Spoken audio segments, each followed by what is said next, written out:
हाथ बांधली पा बांधली मुख बांधली चोख बांधली रे মন বাঁধবি কেমনে। 2017 থেকে টানাপোড়েনের পর শোভন চট্টোপাধ্যায়ের করা বিবাহ বিচ্ছেদের মামলা খারিজ করল আলিপুর আদালত।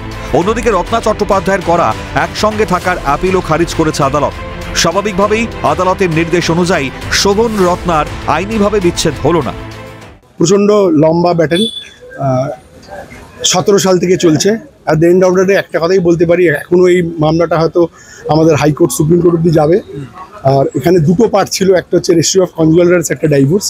তা আমাদের ব্যাটেল ইজ হাফ ওন। আমি অ্যাজ আ প্রফেশনাল ম্যান এটাই বলতে পারবো, কারণ the battle doesn't end here.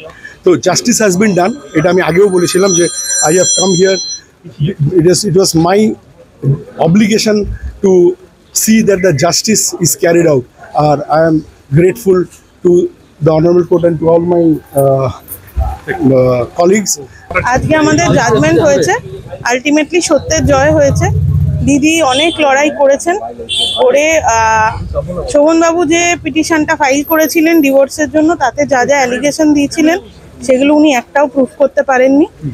তো আমরা সেখানে জয়লাভ করেছি। আমরা রেস্টিটিউশন অফ কনজুগাল রাইট চেয়েছিলাম, তো সেখানেও সেই মামলাটাও খারিজ হয়েছে, কিন্তু আমাদের ডিভোর্স উনি গ্রান্ট করেন না, ডিভোর্স হলো। বিচারকের এই রায়কে নৈতিক জয় হিসেবে দেখছেন রত্না। বাবাকে ফের একসঙ্গে থাকার আহ্বান ছেলে ঋষির। আমার 8 বছরের লড়াইয়ের একটা ধাপ শেষ হলো। আমি 8 বছর ধরে অন্যায়ের সঙ্গে যুদ্ধ করেছি আমার বাচ্চাদের জন্য, কারণ আমার এক ছেলে এক মেয়ে, আপনারা সকলে জানেন।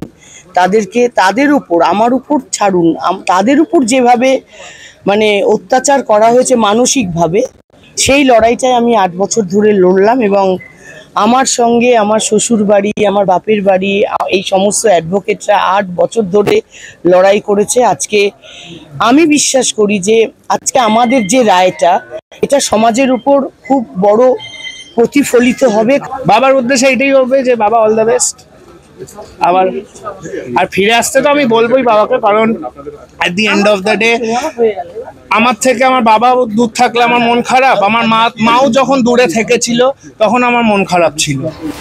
তবে এই রায় তাদের অর্থাৎ শোভন বৈশাখীর জীবনে কোনো প্রভাব ফেলবে না, তা সাফ জানিয়ে দেন শোভন চট্টোপাধ্যায়। আজকের আদালতের রায় আমাদের এই জুটির ওপর কোনো প্রভাব ফেলতে পারবে না। এটা হলো মনের বন্ধন, হৃদয়ের বন্ধন, আর সেটাকে কিভাবে অটুট রাখতে হয় আমরা গতদিনে প্রমাণ করেছি, আগামী দিনেও সেইভাবে প্রমাণ করব।